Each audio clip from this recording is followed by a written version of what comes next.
The long-awaited launch of the third Test Drive Unlimited game, Solar Crown, is finally upon us, and whilst there is plenty of satisfying and rewarding enjoyment to be had, there is also plenty of work still to do.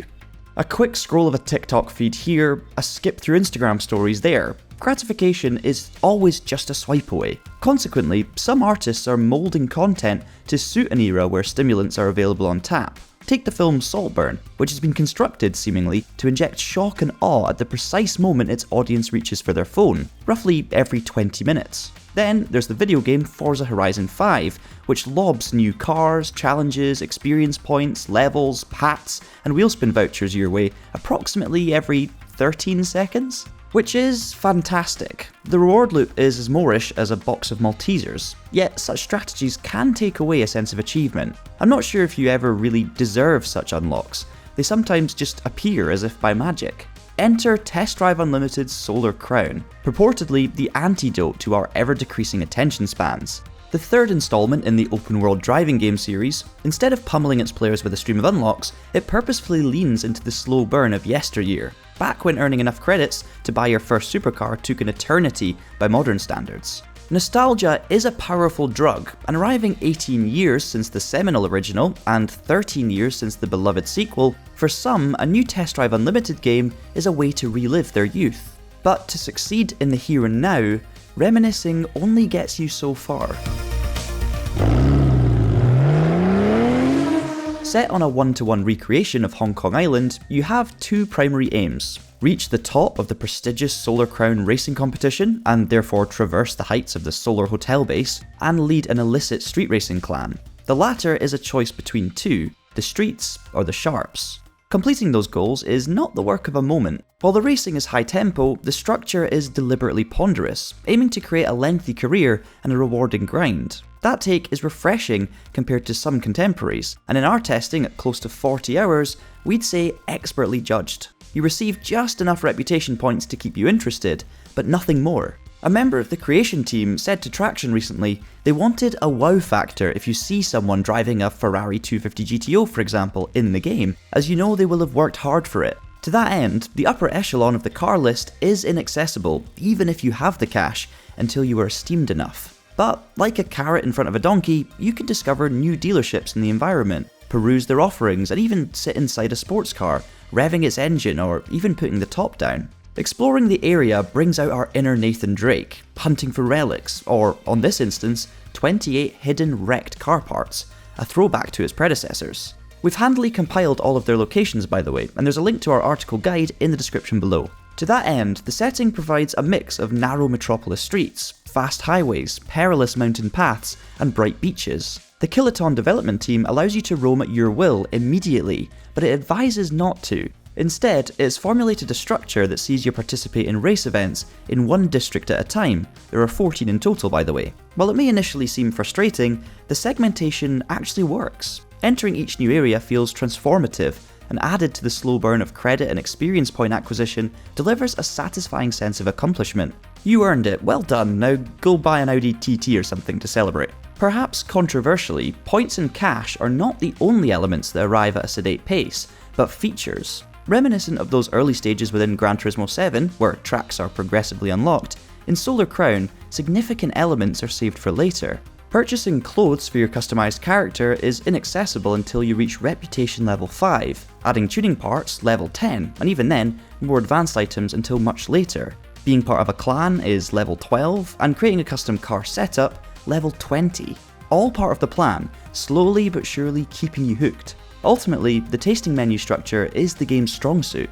Similarly rewarding in the long run are the driving characteristics. Not as accessible as its immediate rivals, you must brake much earlier than in Need for Speed Unbound, for instance, and lean on the driving assists. Switching them off, especially in the rain, can lead to time-sapping lurid slides. Do not expect it to be a simulation-like handling model, but do expect a learning curve. Each car is noticeably distinct, and as you increase in speed class, more wayward until performance-enhancing parts are equipped. The handling is by no means class-leading, but once acclimatized you can find a rhythm. There's a glowing sensation that comes from braking on time, turning in, briefly tapping the handbrake, and serenely drifting around the hairpin before pinning the throttle down a straight. There are times when you smash your AI-controlled rivals at a canter, others when a visit to the tuning shop is necessary to avoid floundering in the midfield. Detail in the car models is exacting. Over 100 real-world machines, spanning decades of engineering prowess, are present, each with perfectly modelled interiors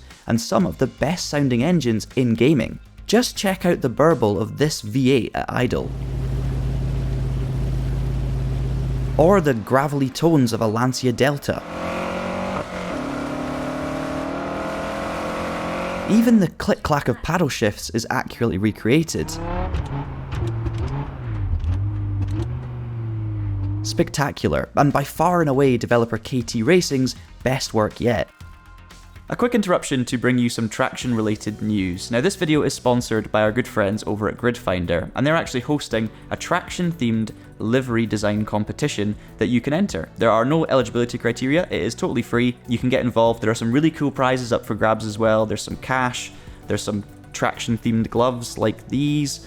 So it's all very cool. Myself and my Traxion colleagues will also be making up the judging panel and deciding which of the liveries is our favourite. So for more information to find out how to get involved and what it entails, make sure you head to the link in the description below, which will take you to the article on the TraxionGG website, and also head to gridfinder.com as well, because that's where you'll have to go to enter the competition.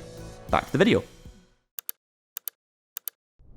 Sadly, while the recreation of Bentleys and Lamborghinis are exquisite, the roster does feel a bit outmoded. Over 100 sounds plentiful, but when you consider some cars like the Ford GT or Audi R8 have multiple derivations, the reality is fewer individual shapes than you may expect. While historic vehicles are well represented, there's a distinct lack of models from the 80s and the 90s, then a deluge of cars from the 2000s and the 2010s, followed by a dearth of 2020 editions. Patchy, but as this is a title expected to live on for years to come, we hope this is all part of the plan.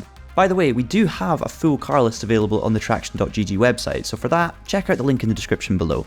Another thing very much part of the plan is the always online connectivity. This is an MMO. It's been designed that way from the outset. You can find other players in your world, challenging them to a spontaneous race. You can also bump into friends within car dealerships, or complete career events together. In our pre-release testing this past week, racing online worked smoothly, albeit with a slightly clunky loading time between challenging arrival and the race beginning. What remains to be seen, however, is how stable the servers are come launch day. We also encountered some prolonged server maintenance, hopefully not a sign of things to come.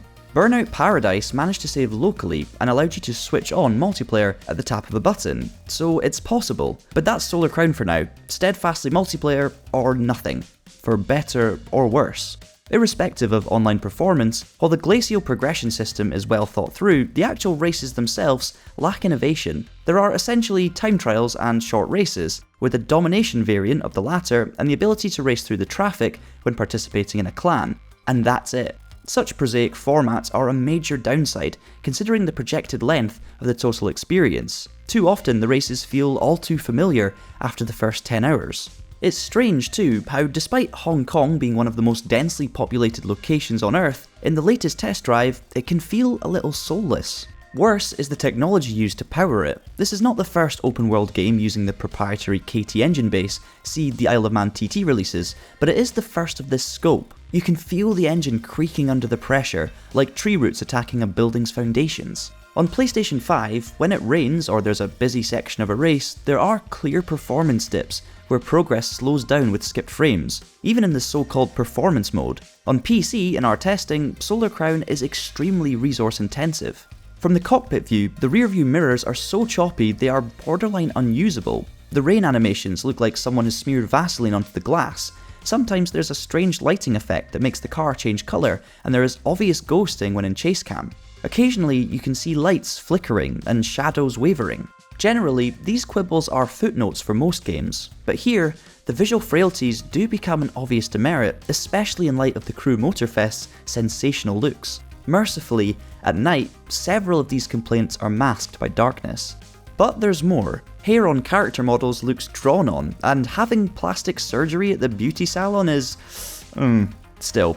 Creating some sort of long-lost Gallagher brother has a certain charm, I guess. Steering wheels are supported, but when the animations are locked to 90-degree angles, it seems pointless. This will be addressed later, so says publisher Nacon. Your computer-controlled opponents are erratic at best, sometimes smashing into walls or grouping together, and the automatic gearbox programming is dim-witted. There is plenty to appeal here, but you must dig deep and commit to the long haul. If you're interested, try not to quit after the first 2 hours, which in many ways is what the Test Drive Unlimited series has always done best. The slow reveal, the hard work, the reward. Solar Crown is set to expand and improve in the years to come. Whether or not a loyal community is formed to bring the streets to life is critical, and Traxion will keep tabs on its progress. As it stands today, however, there are rough edges that need filing. From a score of avoid, consider, wishlist, or buy now, our verdict is consider. So, a bit of a mixed bag as many people expected from this game, but of course we would love to hear your thoughts down in the comments below or over on our Discord channel. You can find all of the information in the description. We also want to hear how you might rank this game amongst its competitors in the street racing scene of late. If you've enjoyed this review, be sure to leave us a like, and as always, subscribe to the channel and hit that notification bell if you don't want to miss any of our future uploads. Until next time, thank you so much for watching, and have a great day.